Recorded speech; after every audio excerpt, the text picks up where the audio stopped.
अस्सलाम वालेकुम रहमतुल्लाहि व बरकातहू। एक दफ़ा फिर आफ़िज़ सिद्दीकी के साथ और आज मैं आपको लिए चलता हूँ मिनी पाकिस्तान। जी हाँ, वो भी कनाडा में। तो चलिए मेरे साथ। तो आपको मैं इससे पहले ये बता दूँ कि मैंने नीचे लिंक दिया है अपने व्हाट्सएप ग्रुप का। तो प्लीज़ उसको जॉइन कर लीजिए और उसको जॉइन करने के बाद मेरा इरादा ये है कि जब मेरे पास वहाँ 1000 मेंबर्स वहाँ पे हो जाएंगे तो इंशाल्लाह ताला मेरा इरादा है कि इंशाल्लाह ताला आपको $100 का गिफ्ट कार्ड दिया जाएगा, जो भी विन करेगा। जी हाँ, जो भी विनर होगा।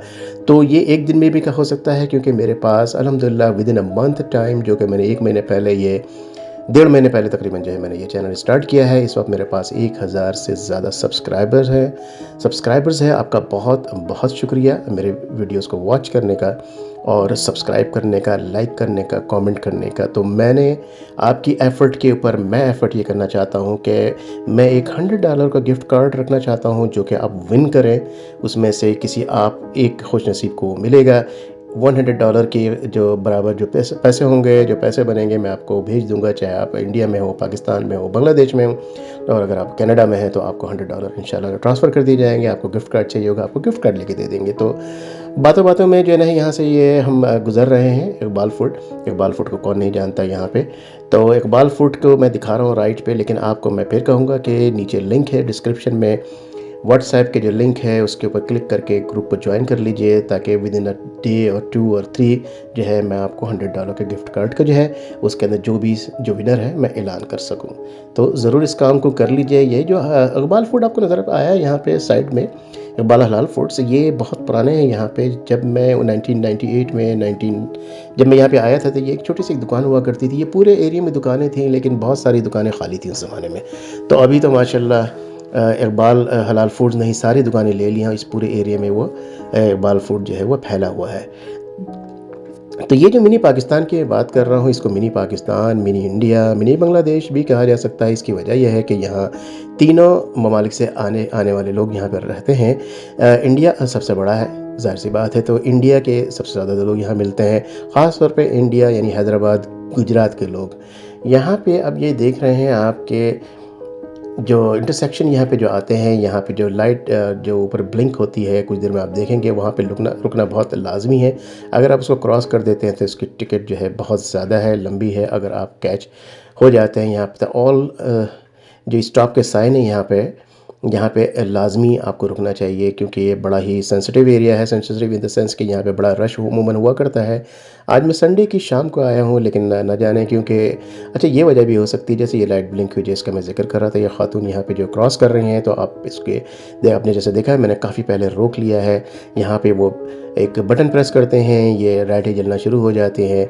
जबकि जो पेडेस्ट्रियन है, जो क्रॉस करने वाला या क्रॉस करने वाली है, उसको भी देखना चाहिए। लेकिन हम लोग देसी लोगों को ये पता है कि बस जी ये हमारे राइट्स हैं, लेकिन राइट्स के साथ साथ जो है थोड़ी सी चीज़ों का भी ख्याल रखना पड़ता है। हम बटन दबाते हैं, चल पड़ते हैं और देखते भी नहीं कोई रुका या नहीं रुका है। फॉर एग्ज़ाम्पल अगर मैं स्पीड में आ रहा हूँ और मैंने वो बटन जो आप दबा रहे नहीं देखा, मैंने लाइट भी नहीं देखी किसी वजह से, दिन में बहुत ज़्यादा अगर रोशनी है, फॉर एग्ज़ाम्पल अभी तो नहीं है, अगर मैंने लाइट नहीं देखी है और आप भी क्रॉस कर रहे हैं, मैं भी क्रॉस कर रहा हूँ, तो एक्सीडेंट का ख़तरा भी हो सकता है।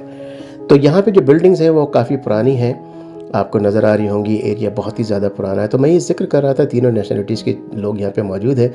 तो जो इंडिया के रहने वाले हैं उनकी तादाद ज़्यादा इसलिए कि इंडिया पहले ही बहुत बड़ा है, तो वो इसको मिनी इंडिया भी कहते हैं। उसके बाद पाकिस्तान की बारी आती है, पाकिस्तानी लोग इसको मिनी पाकिस्तान कहते हैं, और बांग्लादेश के लोग इसको मिनी बांग्लादेश भी कहते हैं। और हर आदमी अपनी जगह पे बिल्कुल ठीक है, क्योंकि ये तीनों नेशनलिटीज़ के लोग यहाँ पे ज़्यादा आपको मिलेंगे। इसके अलावा जो है फ़िजीज़ और कुछ और नेशनलिटी के लोग हैं वो कम हैं।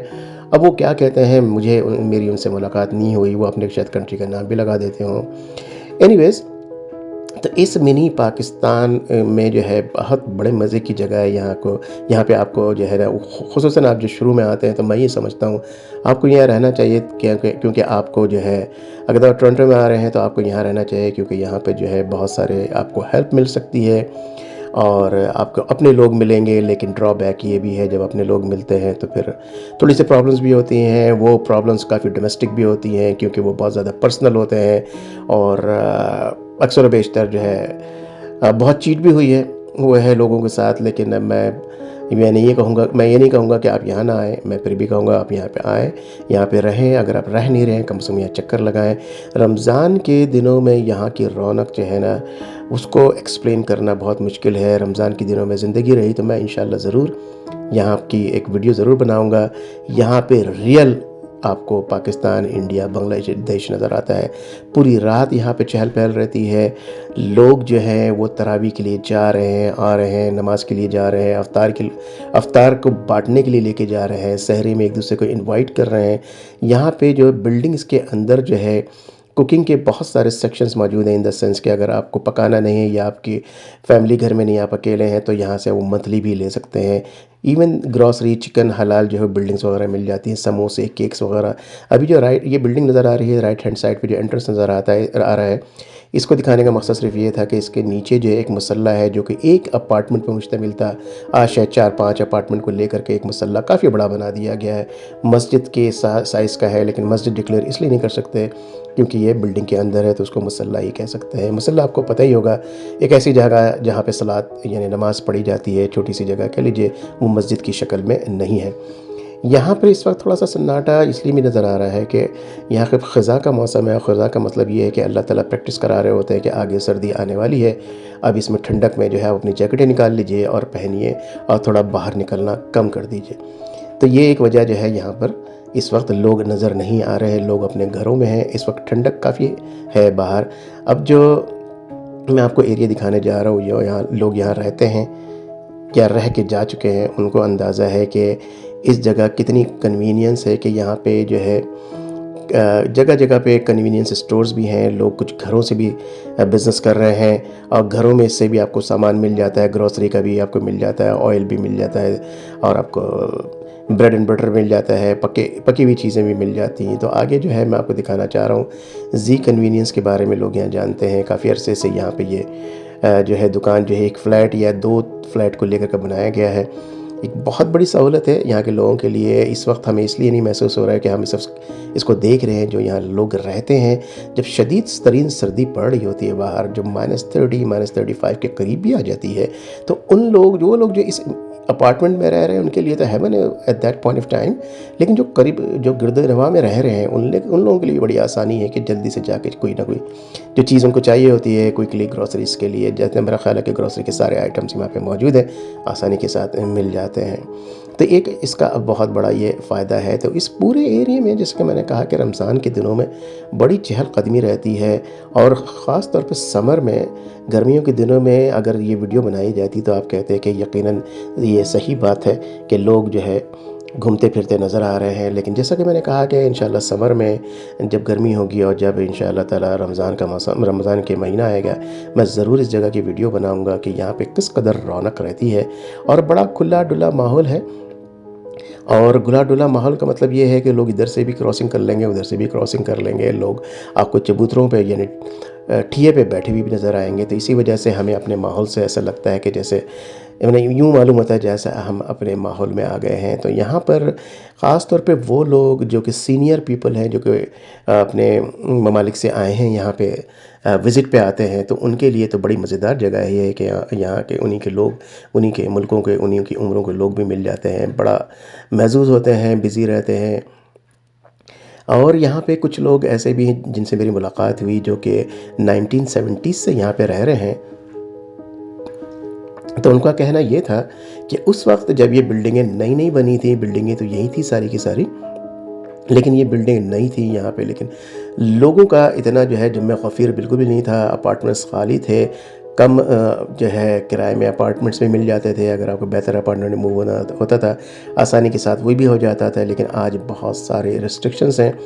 तो जब मैं 25-26 साल पहले आया था, तो यहाँ पे बेसिकली मैं रहा तो कभी नहीं हूँ, लेकिन सबसे पहले इस एरिया में मैं आया था।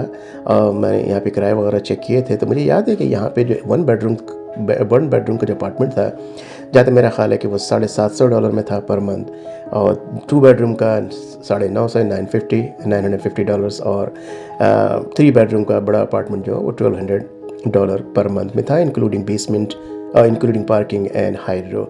तो यहाँ भी एक बहुत ही खूबसूरत पार्क जो है वो मुत्तसिल है, वैली है जिसको कहते हैं। यहाँ से जो हाईवे लगती है इसको डॉन वैली पार्कवे इसीलिए भी कहते हैं शायद। तो यहाँ से आप किसी थॉर्नक्लिफ पार्क में एक ये रास्ता नीचे की तरफ जाता है, लोग अच्छी तरह से जानते हैं। ये एक बहुत बड़े खूबसूरत पार्क का जो है वो एंट्रेंस कह सकते हैं इसको, कि ये नीचे जाने के बाद जो है वो बहुत बड़े जो इसके साथ जो पार्क मुत्तसिल है उसमें आप एंटर हो जाते हैं, जहाँ पर लोग बारबेक्यू करते हैं, वहाँ बैठते हैं, खेलते हैं, जॉगिंग करते हैं, बाइकिंग करते हैं और एक्सरसाइज वगैरह करते हैं। बहुत ही खूबसूरत जगह है। यहाँ पर जैसा कि मैंने बताया था पिछले जो मैंने पार्क दिखाया था सनी ब्रुक का, वहाँ पर मैंने जैसे कि कहा था कि मेरी आधी ज़िंदगी गुजरी है, तो वहाँ पे और यहाँ पे मिला के कह सकता हूँ मैं, क्योंकि मैं इस इलाके में ऐसा जैसा कि मैंने कहा कि मैं रहा नहीं हूँ, लेकिन इससे मुतसिल एक इलाका है जो कि साइंस सेंटर का एरिया है, जिसको जो कि इंटरसेक्शन जो है एग्लिंटन एंड डॉन मिल्स का बनता है। वहाँ पर अपार्टमेंट में जब मैं पाकिस्तान में आया था, पाकिस्तान से जब यहाँ कनाडा में आया था, तो मैंने वहाँ पे वो अपार्टमेंट रेंट किया था। मैं किसी दिन एक वीडियो बना करके मैं आपको दिखाऊंगा कि सबसे पहले मैं कहाँ आया, कैसे आया, मेरी जर्नी कैसी थी, किन किन मुश्किलात का मुझे सामना करना पड़ा, किन किन लोगों से मुझे हेल्प हुई और किन किन तो नहीं कहूँगा या किस बंदे से मुझे हेल्प मिली, क्योंकि किन किन लोगों से मुझे हेल्प नहीं मिली। तो वो भी थोड़ी सी डिटेल्ड स्टोरी है, थोड़ी सी दर्दनाक भी है। उसको जब मैं याद करता हूँ तो थोड़ा सा दिल में दर्द भी होता है, लेकिन वक्त का आपको मालूम है कि वक्त जो है वो गुज़र जाता है। वक्त का क्या है, उसका काम है गुज़रना, वो गुज़र जाएगा। वक्त कभी कभी भी वक्त अच्छा या बुरा नहीं होता, वक्त मुश्किल होता है और फिर मुश्किल वक्त जो है वो भी नहीं रुकता। और जो बहुत मज़ेदार और अच्छा वक्त होता है जिसको आप कहते हैं कि जनाब ये मेरी ज़िंदगी का बहुत बेहतरीन वक्त था, वो भी गुज़र जाता है, जैसे कि हमारी गाड़ी इस जगह से गुज़र रही है। तो वक्त के जो है पकड़ के ना रखें, और कभी परेशानी हो, मुश्किलात हो, अल्लाह ताला का शुक्र अदा करें, उसमें भी दो रकात नफिल अदा करें। कि जब इंसान परेशान होता है, मुश्किलात का शिकार होता है, तो अल्लाह की तरफ फ़ौरन भागता है, ये भी अल्लाह ताला की बड़ी मेहरबानी है। लेकिन होता क्या है कि जब बुरा वक्त आता है, यानी मुश्किल कठिन वक्त आता है, तो उस वक्त जो है वो शिकायत को लेके बैठ जाता है। जिस तरह से अच्छे वक्तों में कोई अच्छी खुशखबरी सुनने के बाद हम जैसे 2 रकात 4 रकात नफिल पढ़ते हैं शुक्राने के लिए। क्या आपने कभी, आपके पास मुश्किल वक्त आया हो और आपने कभी शुक्राने की नफिल पढ़ी है?